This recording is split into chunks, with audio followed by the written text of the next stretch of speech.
Hey, this is John Carlos, and I'm here with a look at the NECA action figure of Brett from Alien. Alright, I'm not going to be talking a lot about articulation because that's not really a thing I'm interested in talking about. It's got the ball hinge swiveling knee joints, the standard NECA ankles, you know, the shoulder joints, the ball-headed neck joint, you know the drill. The only thing that's worth noting is the double elbow joints here, and you know, the hinged wrist that hinge side to side. The sculpt is something I will talk about. I think this sculpt is excellent. The way the fabric lays on this figure is great. I mean, you can see it on his pants there, but where it gets really good is the jacket and the shirt.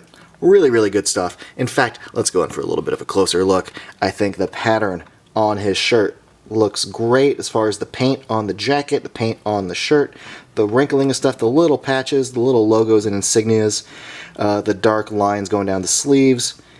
All of it's great. Even just like the little stitch line going down the middle and the way it wrinkles right at the edge. Really, really good stuff. Also really, really good stuff, the likeness of Harry Dean Stanton. This is a great sculpt, I think. The mouth lines, the lips, the nose, the expression of his eyes, his eyelids. It's just awesome from like every angle. The face looks a little wet. Oh well, maybe he's hot and sweaty from, you know, looking for or running from a xenomorph. The hair sculpt and the way it like comes out of the edges of the hat are really good. And the hat is something worth noting. The hat has like surface detail to it. You can see these little like groove lines going all along it. You can see it on the top there too.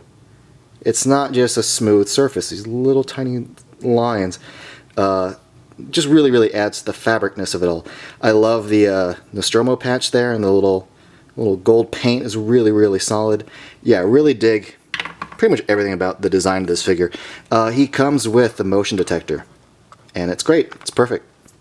The sculpt of it's awesome. Some nice little paint details on it. Yay.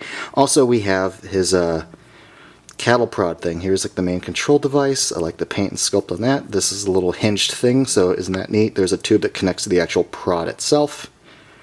Some nice little yellow paint lines on there. Yay. The left hand holds the motion detector with ease, but here's one case where I do wish the hinge on this hand was up and down and not side to side, is I'd want to bring this arm up for the motion detector and then pivot the wrist downward so that it's holding it at more of a pointed angle. So that's a bit of a bummer. You know what? Same thing with the cattle prod. I wish that the right wrist could hinge up and down. That way I can get him to point it outward a bit more. As it stands though, you can't have him bring it side to side across his chest a bit, so there you go, whatever. And then you have it pointed outward if his arms are hanging downward. But I wish I had the option. But still, this figure is really solid. Like, who cares about the wrists? The sculpt on this is great, and you know, I'm more of a sculpt guy than an articulation guy, and I think the sculpt on this is really, really awesome. I love the likeness. You know, NECA did Ripley and Kane and Dallas like so long ago, and it's taken them forever to like finish off the rest of the crew. So I'm really, really glad that they finally got around to it with this 40th anniversary wave. Been wanting Brett for a while. Now we finally have him. And I'm pretty happy with them.